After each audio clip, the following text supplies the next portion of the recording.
നമസ്കാരം. ഞാൻ Stanley Ben Francis, mind tuning councillor and practitioner. 1000 ആളുകളിൽ 80 വർഷം നീണ്ട ഒരു പഠനം അമേരിക്ക നടത്തുകയുണ്ടായി. ഏറ്റവും നീണ്ട ഒരു പരീക്ഷണമാണിതെന്നാണ് എനിക്ക് തോന്നുന്നത്. പരീക്ഷണം മറ്റൊന്നിനു വേണ്ടിയല്ലായിരുന്നു. ഒരു മനുഷ്യൻ സന്തോഷവാനും ആരോഗ്യവാനുമായിരിക്കുന്നതിന്റെ അടിസ്ഥാനം എന്താണ് എന്നറിയാൻ വേണ്ടിയിട്ടായിരുന്നു ഈ പരീക്ഷണം.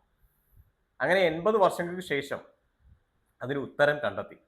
ഈ 1000 വ്യക്തികളെ 80 വർഷത്തോളം കാലം അവരുടെ പേഴ്സണൽ ലൈഫും പ്രൊഫഷണൽ ലൈഫും ഫാമിലി ലൈഫും സോഷ്യൽ ലൈഫും എല്ലാം വളരെ ആഴത്തിൽ നിരീക്ഷിച്ചാണ് അതിന്റെ പഠനത്തിന്റെ റിപ്പോർട്ട് തയ്യാറാക്കിയത്. അപ്പോൾ അതിന്റെ ഉത്തരം എന്നാൽ വളരെ ലളിതമായി കിട്ടുകയും ചെയ്തു. ഒരു മനുഷ്യൻ സന്തോഷവാനും ആരോഗ്യവാനുമായി ഇരിക്കുന്നതിന്റെ അടിസ്ഥാനം എന്ന് പറയുന്നത് അവന്റെ ബന്ധങ്ങളാണ്, അവന്റെ ആ വ്യക്തിയുടെ ബന്ധങ്ങളാണ് എന്നുള്ളതാണ് അടിസ്ഥാനം എന്നാണ് ആ കണ്ടെത്തൽ. നമ്മൾ പലപ്പോഴും നമ്മൾ സന്തോഷവാനും അല്ലെങ്കിൽ ആരോഗ്യവാനുമായി ഇരിക്കാത്തതിന്റെ യഥാർത്ഥ കാരണം പലപ്പോഴും തിരഞ്ഞു പോകാറുണ്ട്.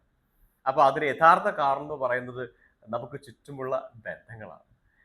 ആ ബന്ധങ്ങൾ എന്ന് പറയുന്നത് രക്തബന്ധം മാത്രമല്ല കേട്ടോ. നമ്മുടെ ചുറ്റുമുള്ള എല്ലാ ബന്ധങ്ങളും അതിനെ സ്വാധീനിക്കും എന്നുള്ളതാണ്. അതിപ്പം സുഹൃത്ത് ബന്ധമാകാം, വിവാഹ ബന്ധമാകാം, അല്ലെങ്കിൽ മറ്റു തരത്തിലുള്ള ബന്ധങ്ങളാവാം. ഏത് ബന്ധങ്ങളാണെങ്കിലും ഈ ബന്ധങ്ങളാണ് നമ്മുടെ സന്തോഷവും നമ്മുടെ ആരോഗ്യവും എല്ലാം തീരുമാനിക്കുന്നത് എന്നുള്ളതാണ് അതിന്റെ കണ്ടെത്തൽ.